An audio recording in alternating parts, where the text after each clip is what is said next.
I know I've stepped away for a bit, and there's more to the story, so I'm going to bring you back to the apartment. I was talking about my grandma and grandpa. If I can bring you back to when I was at the apartments and my dad, we were in Tigard, and my dad had brought my cats, if you remember, maximum, medium, minimum, and mediocre. So that day was the day I found out that they were still alive. So, of course, by nightfall, my head was spinning. Everything was, just so emotional and traumatic. And I no longer really felt safe there at the apartments because now I knew that my dad knew where I lived, and that just made it feel like, well, he could come back at any time. So, but my dad had finally left, and my aunt had came over, and I remember my mom and my aunt talking about the whole situation and what happened. It's kind of like my mom was venting, and my aunt was, trying to encourage her and tell her what to do. And so she was like, if he comes back, just call 911 immediately. Like, don't hesitate. And my mom was like, yeah, I'm going to have to. And of course, thinking about my dad like that, I was really, I mean, it scares me. I'm like, oh my goodness, like, what could he do, And so we were going to bed that night, and I was asking a ton of questions, and then I could tell that my mom was getting weary of my questioning. And so she let me sleep in bed with her so I would feel more comfortable because she knew that I was scared. So I remember watching her fall asleep and thinking, okay, well, you know what? She's sleeping, so I'm going to be all right. And everything is going to be okay. And I'm not going to fret. I just laid there and was praying and was trying to fall asleep myself. And I started to drift off. My mom had definitely helped me to calm down. And I know she was just being strong because she wanted me to not fret so much. So I'm laying there and I'm thinking, okay, everything's okay. Everything's fine. She's sleeping. And everything it's okay. It was a sunny, warm day that day. And I felt myself drifting off to sleep. And then I heard,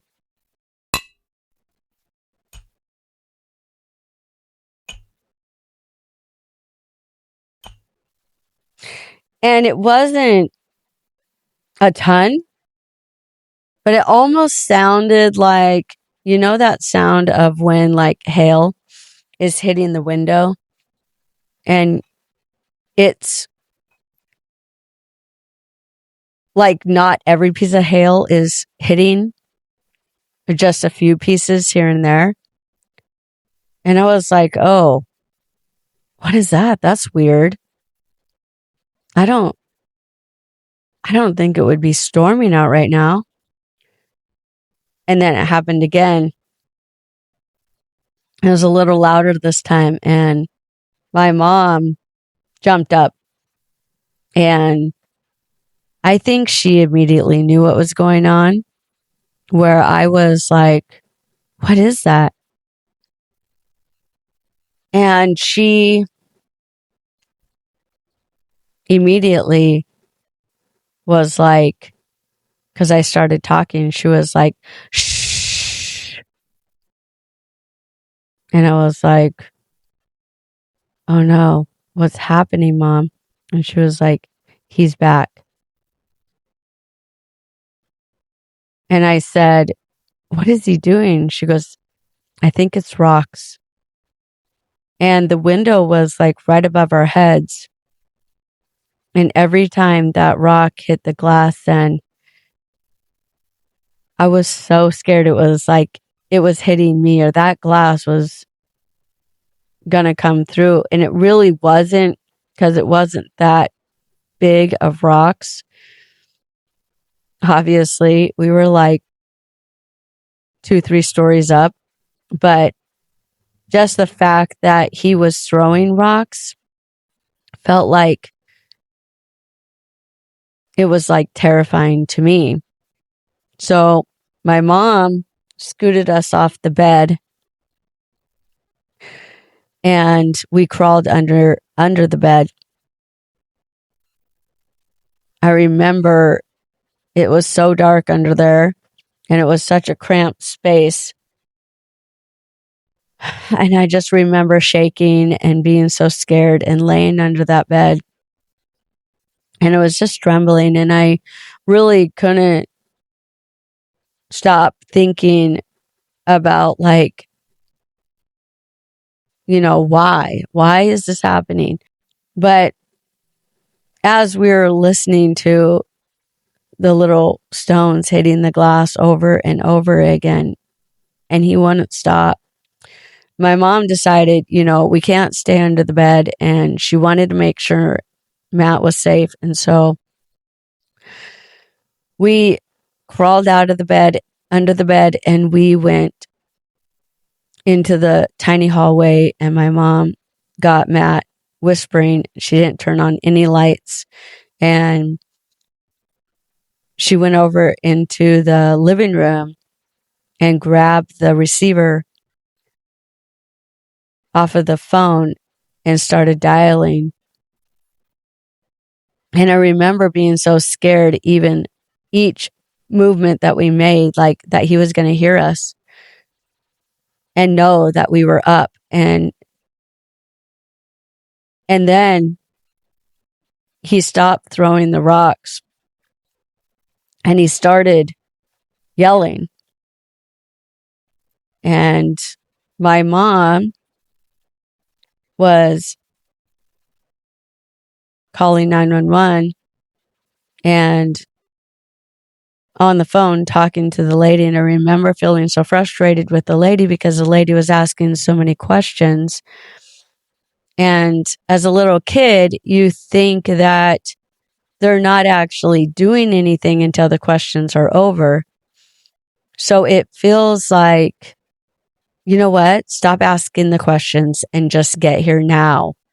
Like, I felt like we were going to die. And I didn't want to wait for this lady to ask all these questions. Of course, that's how it felt. But little did I know she had already, dispatched the police to come and do a home check or whatever. And so I'm panicking, and my dad is saying, Linda, I want to see the kids. I want to see the kids. I want to see my kids. And he's just freaking out. And I feel like it's just more than a little kid can handle.